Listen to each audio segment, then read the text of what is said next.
Mesdames et Messieurs les ministres, Monsieur le doyen du corps diplomatique, Mesdames et Messieurs les ambassadeurs, Mesdames et Messieurs les représentants des organisations internationales, Mesdames et Messieurs, vous êtes parmi nous et vous entendez différents sons de cloche, notamment quant à l'élection présidentielle du 31 octobre 2020.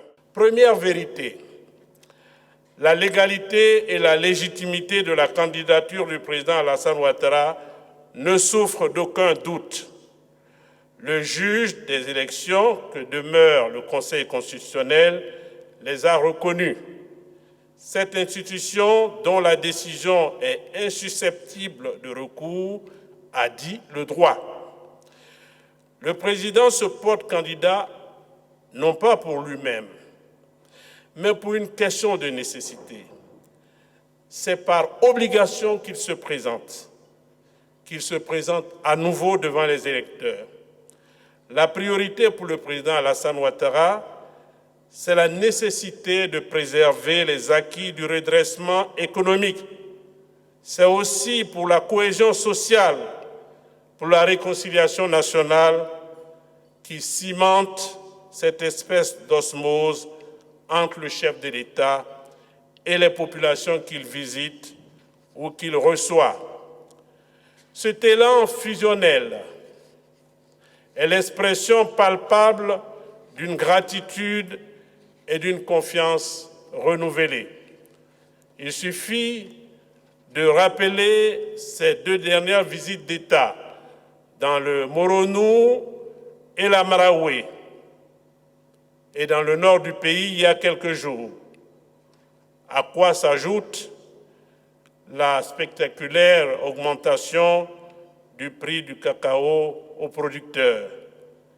Il y a encore, entre autres raisons, le devoir de maintenir notre chère Côte d'Ivoire aux premières loges de respect et de dignité où nous l'avons hissé dans le concert des nations au cours de ces 10 dernières années.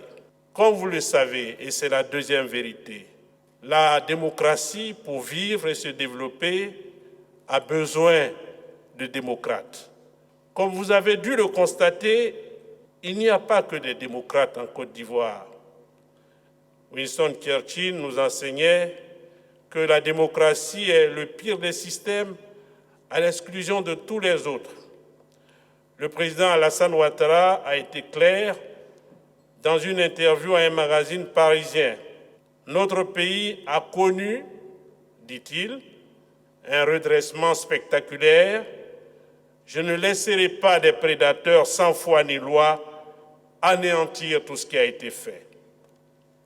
En d'autres termes, préserver comme un fonds souverain les perspectives pour les générations montantes. Troisième vérité, dans le domaine des libertés, Alassane Ouattara regarde son bilan la tête haute. Alassane Ouattara, par son éducation familiale, sociale, académique et ses choix politiques, ne saurait être un dictateur. Voilà pourquoi j'ai tenu à vous rencontrer pour solliciter encore une fois votre accompagnement face aux différents défis qui nous assaillent dans la lutte contre le terrorisme, dans la riposte face à la Covid-19, dans notre combat quotidien pour l'émergence et pour l'implantation irréversible de la démocratie dans ce pays, à travers l'organisation aux dates convenues d'élections régulières, libres, transparentes et inclusives. Venons-en à la quatrième vérité. Quelle est-elle? Elle tient en une phrase simple. Le gouvernement ivoirien a pris toutes les dispositions pour la tenue dans la paix de l'élection présidentielle du 31 octobre 2020, ce qui correspond au 4e samedi du mois d'octobre de la 5e année du président en fonction. L'un des premiers devoirs de l'État de droit est d'organiser les élections à bonne date pour ne pas être accusé ou soupçonné d'arrière-pensée ou de manœuvres dilatoires. Organiser les élections à bonne date, c'est un signe de bonne gouvernance.